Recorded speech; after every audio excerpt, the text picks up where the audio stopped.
Mr. Speaker, this Prime Minister, Mr. Speaker, keeps telling his gullible backbenchers, those over there, that he's deported 24,000 people from this country since he came into power. But he won't say who these people are. Now, it's my guess that they are people that came on work visas, students, and they are simply overstayers. But I'm willing, Mr. Speaker, to be proved wrong if you can answer one simple question.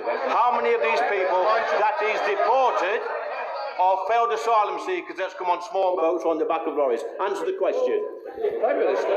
Mr. Speaker, I'm very proud that we've removed over 24,000 people. That's the highest record for nearly 10 years. We're taking other measures to get back control of our borders, including the Borders Bill, which gives our law enforcement enhanced powers, including terrorism-like powers.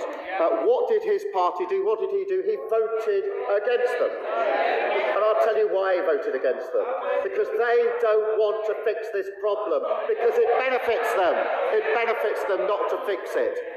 Party before country.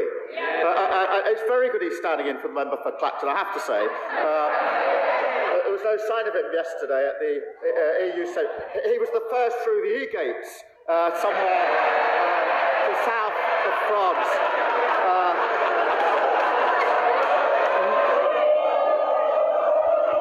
Nice work if you can get it.